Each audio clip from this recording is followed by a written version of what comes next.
Hello, this video is to walk you through the guided practice more formatting assignment. So what I currently have on my screen over on the left is the instructions for guided practice, and then the spreadsheet that is associated with it. You will find both of these in Google Classroom. I'm going to walk you through each step. So in your instructions, it tells you to follow along with me to enter and format the data and to complete the following task. So the task that we're going to complete is format numbers and labels, which is a review, format borders, which is a review, insert and delete columns and rows, which deleting columns is a review, but deleting rows is new. We're going to rename a spreadsheet, move a spreadsheet, use functions and formulas. So what you need to make sure you're doing is that you're recording notes and steps necessary to complete each task. You are welcome to print this off and do it in the instruction sheet, or you can just take and have it in your notebook, the different steps, because you will be able to use this when we take our test. So it's much easier for you to have your notes to refer back to for the open notes test than it is to try to go through 3 hours plus worth of videos to find the answers that you were looking for. And one of the things that it tells you to do as you're working on the spreadsheet is to remember to save your work periodically. So the very first thing it tells you to do is to open the GP More formatting. So when you go on Google Classroom, it's already going to be there. It's already going to be named correctly. And then it tells you to set the header with your name, date, and file name of this activity. This is not new. We've done this before, so I'm actually going to walk through this fairly quickly and not give a lot of instruction. What I am going to have to do is stretch out my window a little bit so you can see right here where I clicked on the Insert tab and the header and the footer.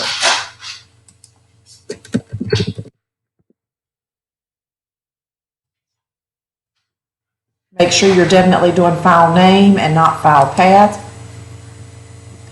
And when you are done, the way that you return it back to the normal view is to go to View and click on Normal.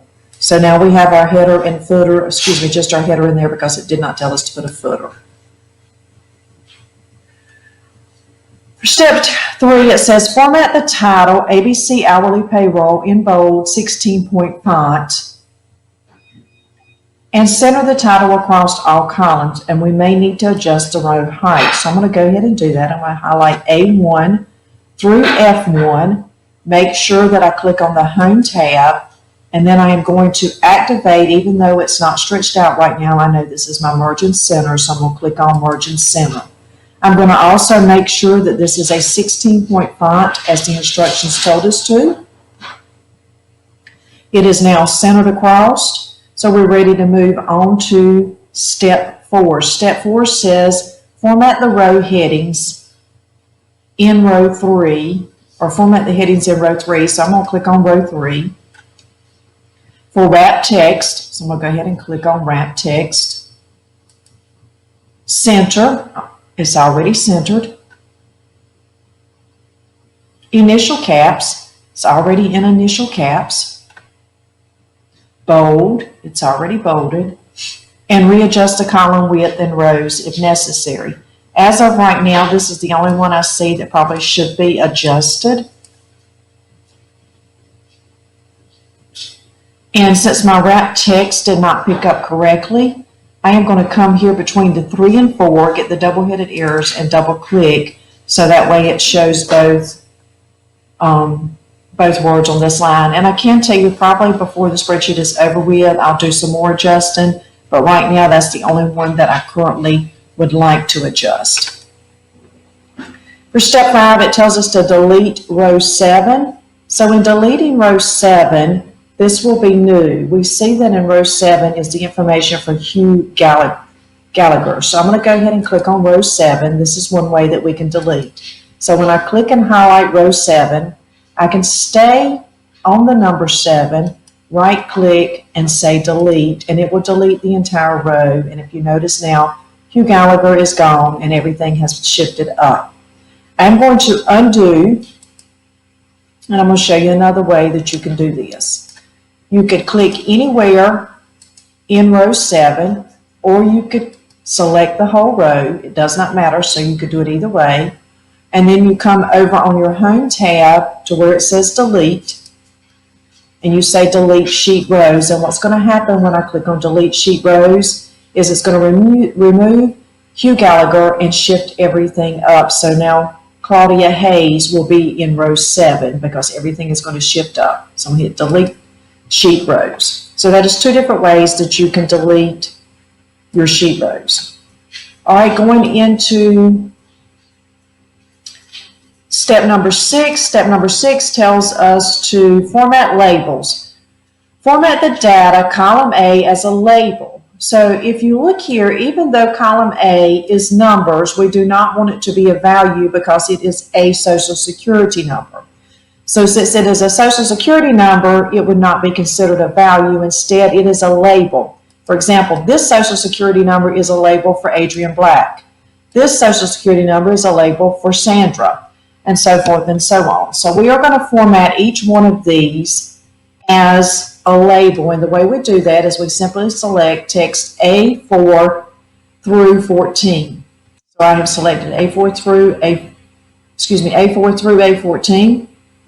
I'm going to do my little drop down, and I'm going to select text. And when I do, it's going to change it to text here. You're still going to have your little green triangle over in the top left-hand corner. So if you come look on the ones that you have your triangle, if you do your little drop down, it'll ask you some different things here. Normal number stored as text, convert to number, help on this error. If you want that little green triangle to go away, we definitely want it to be as text because we want it to be a label. You could say ignore error, and it would go away. I am not going to do that because it does not bother me for the little green marks to be there in this spreadsheet. In other spreadsheets, I may go through that step process. The next thing we're going to do is we're going to move on to step 7, which tells you to format the data in column C as currency. So I'm going to go ahead and select column C. And remember, the $ is not currency, so we're going to have to do our little drop down and select currency. Tells us to format a double line border around row 3. So I'm going to highlight the data in row 3. I'm going to come to what looks like the window pane because that is our border area. And I am going to select a double line border to go around it. So when I go through, I see an outside border that goes around. I see one that goes around and inside, and I also see one that goes around that is thick. But of the 3 that I see, they are not double line. So what I'm going to have to do is I'm going to have to come to where it says more borders because there are more borders that are not showing in this initial drop down. So I'm going to click on more borders. It'll open up our Format Cells dialog box. Make sure the border tab is activated. And you're going to select the double line. So if you see where my mouse is moving, this is the double line. Go ahead and select the double line. And you can either click on outline and it will do it, or if you opt not to click on outline, you could actually click on each one of the 4 sides. But you have to make sure you do the double in order to get it to show up. You'll see your final results in here. And then you can press OK, and when you move off, you'll see that there is a double line border going around row 3. Now we're going to do something that is new, completely new. We are going to rename a spreadsheet. So when I tell you we're going to rename a spreadsheet, if you look down here at the bottom, the name of this sheet is currently sheet 1. So we're going to right click. Let me say this again. We're going to hover over sheet 1 and right click. And then we're going to left click and select rename. And we should be using initial caps. So we are going to rename it payroll. And payroll is one word. Press enter. And when we do, you will see that this is now named payroll. We are going to take payroll and we are going to move it behind sheet 2. So I'm going to click on payroll and I'm going to drag into where it's behind sheet 2. So before I drop it, if you'll look, as I'm moving, there is a black arrow that is right above my sheet of paper that's going to indicate when I let go where it is going to fall. Well, I want it to fall behind sheet 2.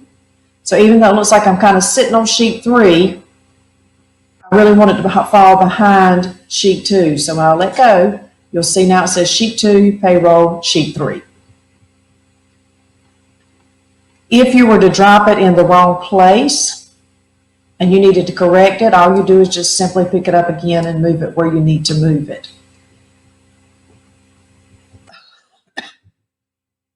Now it's asking us to put the hours worked in column D. So I'm going to go ahead and take the hours that are here and enter them over here. So we've got 40, 45, 39, 40.5, 16, 32, 40, 41.5, 6, 45, and 18. And what I want you to know is that I only had to use the decimal for this number and this number because they were not whole numbers. Everything else I typed in, and we've got several different formats happening here. For example, we've got this centered with no decimals. We have this right aligned with 2 decimals. So, and it does not match what is over here. We want to leave it this way because one of the things we're covering in this topic is formatting. So right now, don't do anything to this. What we're going to do next is go on to step 12, insert a new column after column F that is titled regular pay. So we're going to go ahead and do this as regular pay, making sure we do it in initial caps. And then we're going to enter a formula in G4 to calculate the regular pay. So what regular pay is 40 hours or less, so there's no overtime in regular pay. So when I say 40 hours or less, it could be, in this case, Adrian has 40, Lois has 39, Jacob has 6. This would be their regular hours. But they worked this many hours. So if you look here, we've got Sandra who worked 45, but her regular hours are 40. So what we're trying to calculate right now is regular pay. What regular pay means is pay that does not include hours over 40, because hours over 40 generally include overtime. So coming back to do our formula, obviously we're going to need to do the equal sign because the equal sign says, hey, Excel, I need you to do some math. So in cell G4, I'm going to go ahead and press the equal sign. I'm going to come over here to the hourly rate. Actually, no, I'm not. I'm going to follow the instructions. It will work either way because we're doing multiplication, but it starts with regular hours first. So I'm going to click on regular hours. In this case, it is E4.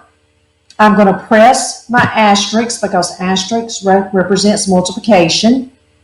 And then I'm going to click on C4 because that is my hourly rate.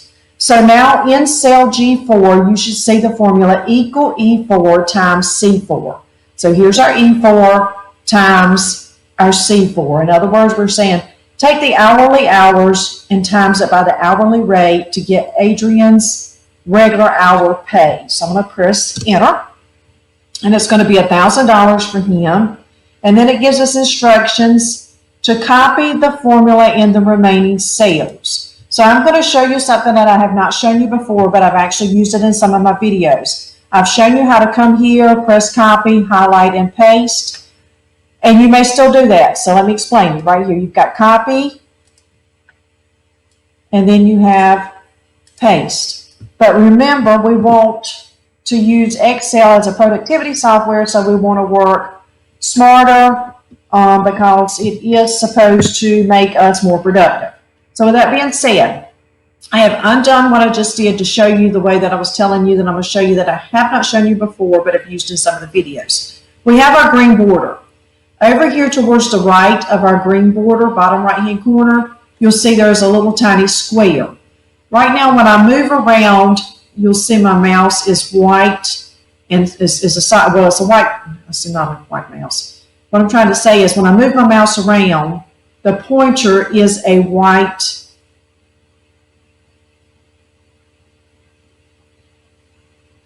X, T, cross, depending on how you look at it, but it's really a T.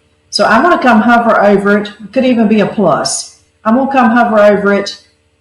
And when I say hover over it, hover over the green box. So now that I've went the long way of explaining this, trying to explain and move my mouse at the same time, I'm going to explain it again so it makes a little more sense. Your pointer right now is a white plus.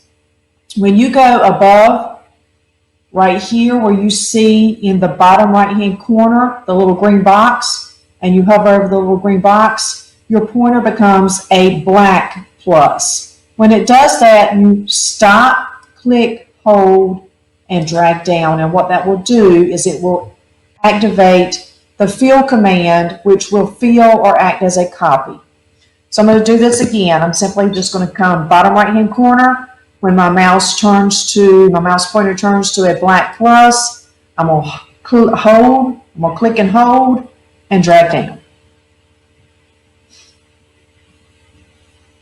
Now we're going to insert a new column called overtime pay.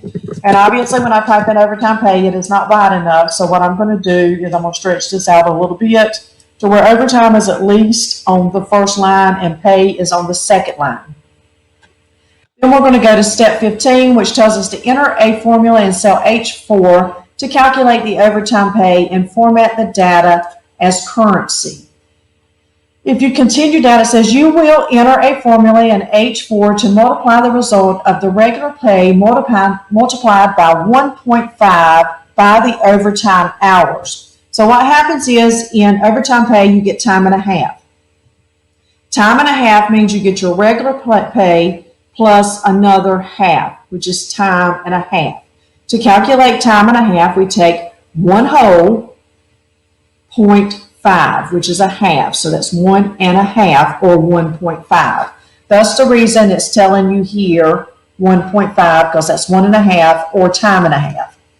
So we're going to come over to H4 and we are going to go equal, and we're going to click on the hourly rate. But before we do the hourly rate, it has this in parentheses because it's working with order of operations. I'm going to go ahead and put the parentheses in here, even though I know we do not need them because it's multiplication, so it's not going to matter. But just so you can see that Excel does work with order and operations and to be consistent with the way this formula is written. So I'm going to do open parentheses. I'm going to click on hourly rate, which is C4. I'm going to do times, and then I am going to manually key in 1.5. So there's nothing to click. I manually type in 1.5 to represent time and a half. And then I'm going to close parentheses. So far what we have in this formula is, hey, Excel, I want to do some math. And then it'll say, I want you to do this first because it's in parentheses. I want you to take C4 and I want you to times that by 1.5, with the 1.5 meaning that I want you to calculate Adrian's pay at time and a half. So I'm going to go ahead and press enter, even though this is not the complete formula. The reason I pressed enter is because I want you to see that in overtime hours, Adrian goes from making $25 an hour to making $37.50 an hour, because that is his overtime rate when we take his initial pay times 1 1/2. So I'm going to go back into my formula bar to reactivate this formula, and we're going to complete it by doing times overtime hours. So I'm outside of my parentheses. I'm going to come in here. I think you can see it better. Times, and now I'm going to click on overtime hours. Well, there is 0 overtime hours, so we automatically know that the answer is going to be 0, because when you multiply anything by 0, the answer is going to be 0. And it did. So Adrian had no overtime hours, so Adrian should have no overtime pay. Now we're going to do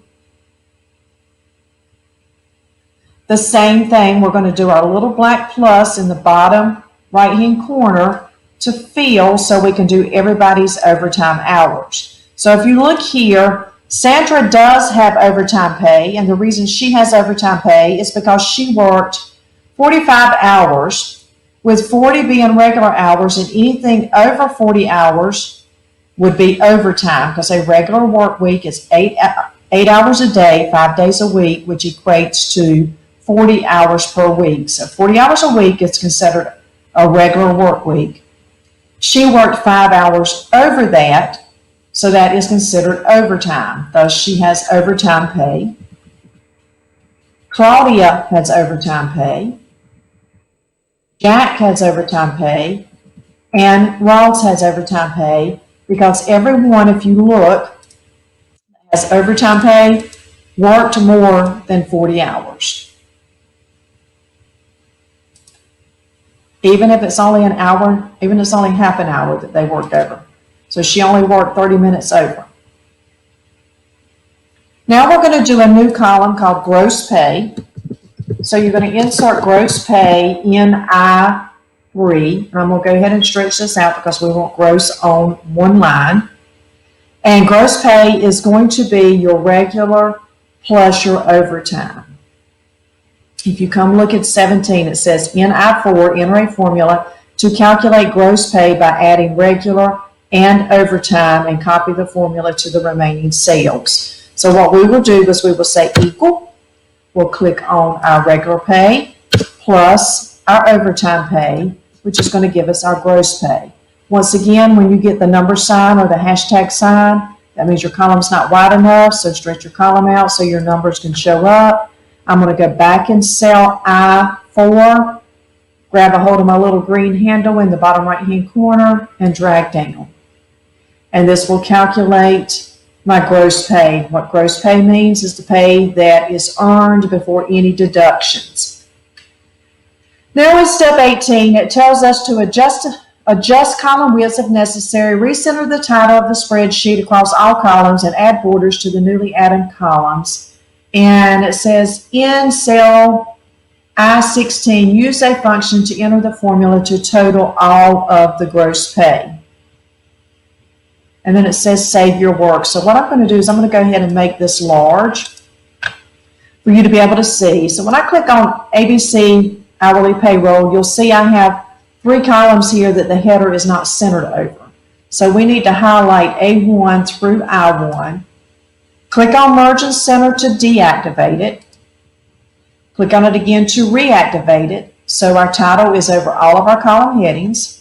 We also need to come in here and correct our border because if you look, 1, 2, 3 columns does not have the double line border. So I'm going to select A3 through I3, come back to our borders. I'm going to go to more borders. I am going to select the double line. I'm going to say outline, but if you look right here, there's a gray line.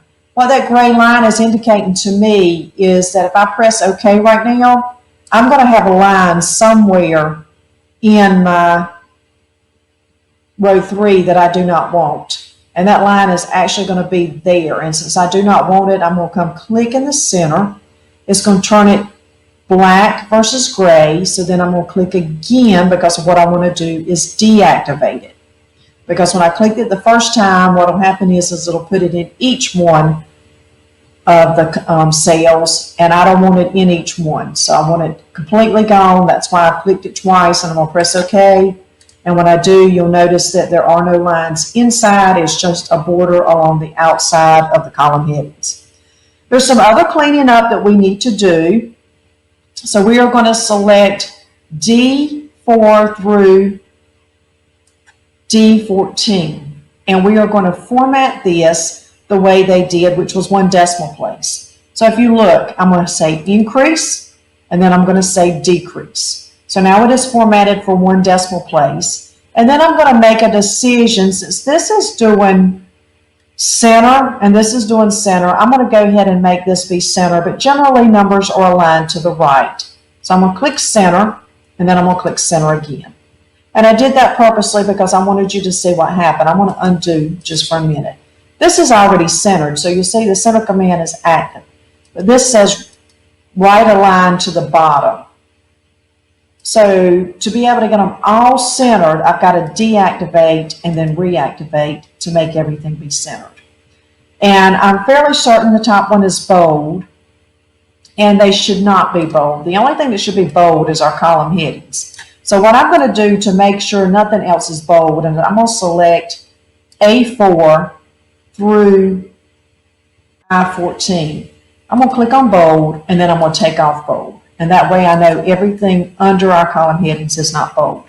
But it still does not look right. The reason it still does not look right is because right here, this is 12-point font. If you look, this is 10-point font, whereas this is 12-point font. So I'm going to come in here and highlight these two columns, H4 through I14, and change this to 12. So now if I look, I seem to be pretty consistent. I need to make the decision, how do I want to lay this out? And I'm going to take hours worked.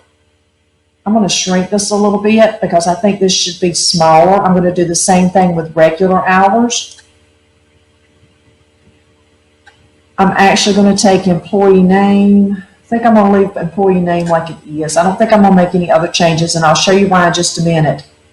But what we need to do is we need to go into cell I-16 and do our total gross pay. So I have clicked on I-16. I'm going to come up here to my auto sum, click on auto sum. Now I have my highlighted cells and my blinking ants, which appear to be correct, but they are not. Because if you look, cell I-15 does not have any data in it. So even though it'll give us the same answer in this case, we should not be including cells that are not part of our calculation. So I'm going to show you why first. So I'm going to go ahead and I'm going to hit enter. This is incorrect. In hitting enter incorrect, if for some reason I was to go in here and count the number of employees, 1, 2, 3, 4, 5, 6, 7, 8, 9, 10, 11. Actually, I'm not going to count. I'm going to let the computer count it for me. So I'm going to come here, I'm going to say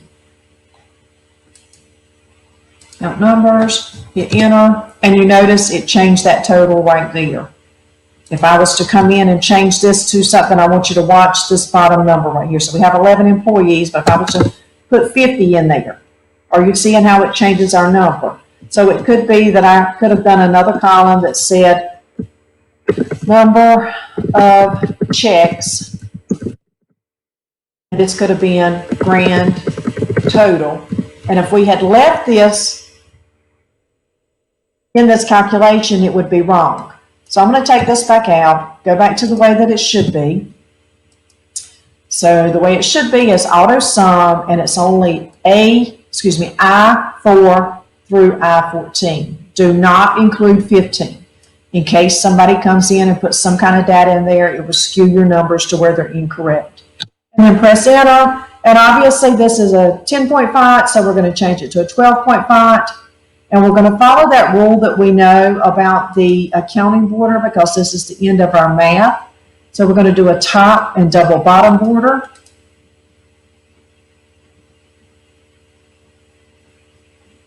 And now we're going to go back to what I was telling you about. I don't think I want to change the size of any of the more cells because if you look right here, I have a dotted line, which indicates that this is where my page is going to end. And if I was to do a lot of changing, I'd have to make it be really tight to fit on a portrait piece of paper. So we're going to change the paper to landscape.